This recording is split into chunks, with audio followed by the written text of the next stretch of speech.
ఈరోజు ప్రజలందరికీ ఒక విజ్ఞప్తి చేస్తున్నాం. తెలుగుదేశం ప్రభుత్వం అధికారంలోకి వచ్చింది. ముఖ్యమంత్రి చంద్రబాబు నాయుడు గారు ఈరోజు రాష్ట్రంలో ఎక్కడ కూడా శాంతి భద్రతలకి విఘాతం కలగకూడదు, సమర్థవంతంగా శాంతి భద్రతలు ఇవ్వాలనేది ఈరోజు తెలుగుదేశం ప్రభుత్వం యొక్క లక్ష్యం. ఈరోజు వినుకొండలో తొలి ఏకాదశి పండగ రోజు ఒక దారుణమైనటువంటి హత్య జరగటం చాలా చాలా బాధాకరం. దీనికి కారణం ఈరోజు హత్య చేసినటువంటి జిలాని, అలాగే చనిపోయినటువంటి వ్యక్తి ఇద్దరు వైఎస్ఆర్ పార్టీలో తిరిగినటువంటి వాళ్ళు, వైఎస్ఆర్ పార్టీ గ్యాంగ్లో తిరిగినటువంటి వాళ్ళు, అలాగే వైఎస్ఆర్ పార్టీ లీడర్లతో తిరిగినటువంటి వాళ్ళు. హత్య చేసిన ఆయన, అలాగే హత్య గావించబడ్డ ఆయన ఇద్దరు వైఎస్ఆర్ పార్టీలో తిరిగినటువంటి వాళ్ళు. వాళ్ళిద్దరి మధ్య వ్యక్తిగతంగా గొడవలు ఉన్నాయని చెప్పేసి గతంలో జిలానీ మీద అటెంప్ట్ మర్డర్ కేసు నమోదయ్యింది. వీళ్ళిద్దరి మధ్య కేసులు నమోదైంది. అప్పుడు ఇది వ్యక్తిగత కారణాలను మీరు శవ రాజకీయాలు ఏ విధంగా చేస్తారు? మీరు వ్యక్తిగత రాజకీయాల్ని పార్టీలకు ఏ విధంగా చుడతారు? సిగ్గుందా మీకు? వ్యక్తిగత రాజకీయాలని పార్టీలు చుట్టడం చాలా దుర్మార్గం. ప్రజల అమాయకులు అనుకోవద్దు. ఈరోజు ఈ శవ రాజకీయాలు ఇప్పుడైనా మానుకోండి. ప్రజలు చిత్తుగా ఓడించిన తర్వాత అయినా మీకు బుద్ధి రాకపోవడం చాలా బాధాకరం.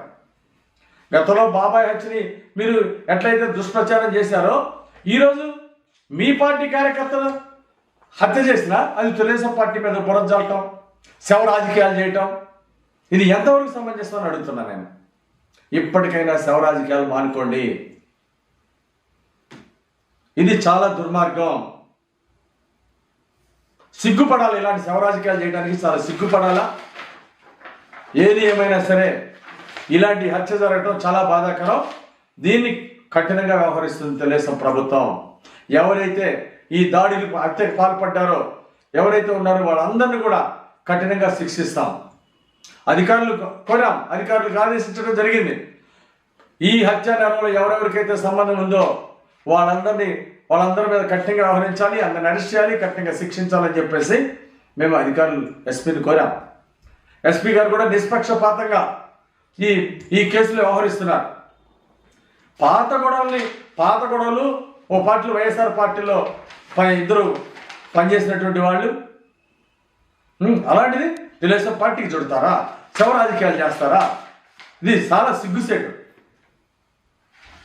ఆ రోజు బొల్లా బ్రహ్మనాయుడు ఎమ్మెల్యే ఉన్నప్పుడు, వైఎస్ఆర్ ప్రభుత్వం అధికారంలో ఉన్నప్పుడు గంజాయిని ప్రోత్సహించడం, రౌడీజాన్ని ప్రోత్సహించడం, మీరు ఇలా ప్రోత్సహించబట్టే తప్పు చేసిన వాళ్ళ మీద కేసులు పెట్టకుండా కాపాడటం, దాడులు పాల్పడ్డ వాళ్ళు కాపాడటం, కేసులు లేకుండా ఇలాంటి యదో పనులు మీరు చేశారు కాబట్టే, బొల్లా బ్రహ్మనాయుడు చేశాడు కాబట్టే ఈరోజు ఇలాంటి దుర్మార్గానికి ఒడిగట్టాల్సిన పరిస్థితి. హత్య చేసి జిలానీ కుటుంబం కష్టాల్లో పడ్డది. హత్య చేసి ఈరోజు జిలానీ జైలుకు పోయాడు. హత్య గావించబడ్డ రషీద్ కుటుంబం నష్టపోయింది. ఈ రెండు నష్టాలకు కారణం, బాధ్యత వహించాల్సింది బొల్లా బ్రహ్మనాయుడు. తన వెనకాల ఉన్న ముఖ్య అనుచరులు. రౌడీజాన్ని, గుండాయిజాన్ని పెంచి పోషించడం, గంజాయిలు గుట్కాలు పోషిస్తే చివరికి ఇలాంటి పరిస్థితులు వస్తాయి. అందుకే మేము రౌడీజాల్ని, గుండాయిజాల్ని ఉక్కుపాదంతో అణిచేస్తాం. హత్యకు పాల్పడిన వాళ్ళని కఠినంగా శిక్షిస్తాం. ఈరోజు రషీద్ హత్యకు గురి కాబట్టడం చాలా బాధాకరమైన విషయం. ఈరోజు వారి కుటుంబానికి కూడా నేను సానుభూతి తెలియజేస్తున్నా. ఇలాంటి దుర్ఘటనలు భవిష్యత్తులో జరగకూడదని కోరుకుంటున్నా.